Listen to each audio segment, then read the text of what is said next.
गुल्लू एक गरीब वालिदैन का बेटा था। इसके वालिद एक फैक्ट्री में मजदूरी करते थे। कलील आमदनी की वजह से इनका गुजारा बहुत ही मुश्किल हो रहा था, मगर इंतहाई गुर्बत के बावजूद गुल्लू एक नहायत नेक और होनहार लड़का था। वो स्कूल में हमेशा अव्वल आता था। अपनी खुश अहलाकी और अच्छी आदतों की वजह से वो अपने साथी तालिब इल्मों और असातिज़ा की आंखों का तारा था।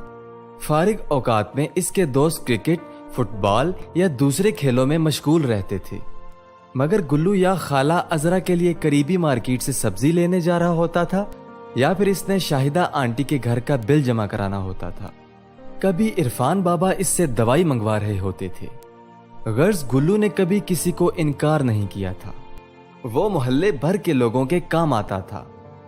सब लोग अपने बच्चों को गुल्लू की ईमानदारी और खुश अहलाकी की मिसाल दिया करते थे। एक दफा ऐसा हुआ कि इलाके में चोरी की वारदातें बढ़ गईं।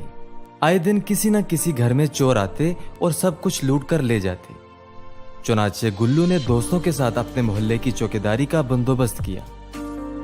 वो और इसके दोस्त रात भर पहरा दिया करते थे। यहाँ तक कि कुछ दिन बाद चोर पकड़े गए और खतरा भी टल गया। एक दफा डेंगू वायरस ने हर तरफ तबाही मचा दी। ऐसे में गुल्लू ने अपने मोहल्ले की सफाई का बेड़ा उठाया और मोहल्ले के दूसरे लड़कों को साथ मिलाकर सफाई शुरू की। चंद रोज में ना ही सिर्फ मोहल्ला साफ सुथरा हुआ, बल्कि गुल्लू के मोहल्ले वाले डेंगू मच्छर से भी महफूज रहे। एक दफा दफ्तर से आते हुए अहमद अंकल का एक्सीडेंट हो गया। उन्हें खून की अशद जरूरत थी।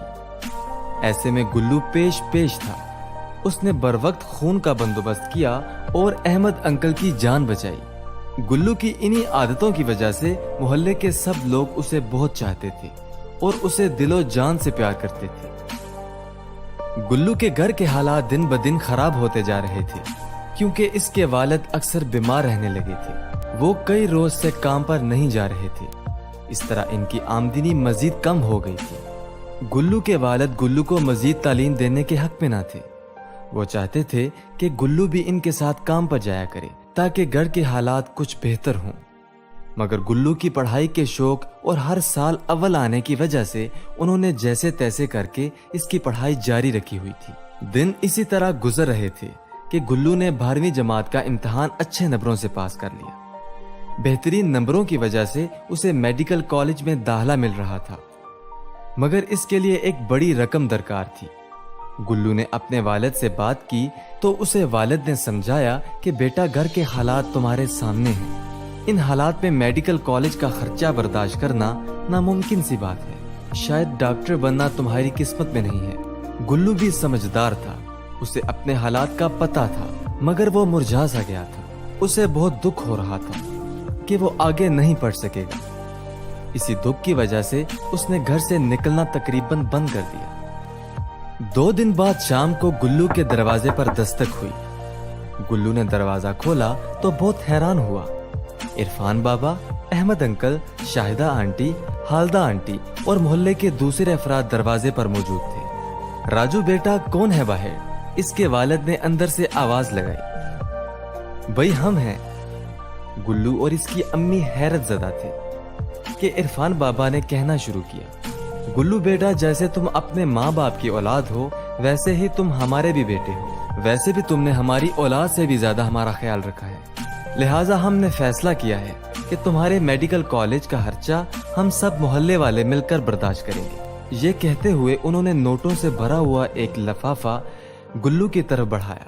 और हाँ, तुम कल ही अपने दाखिले के लिए दरख्वास्त जमा करवाओ और आइंदा जितनी रकम की भी जरूरत पड़े वो आपको मिलती रहेगी।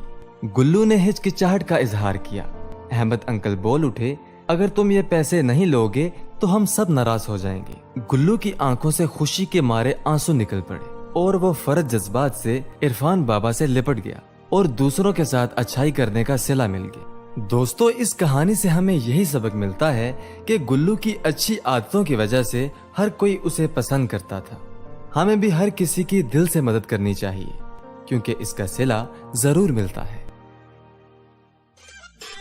Subscribe now and press the bell icon. Never miss an update.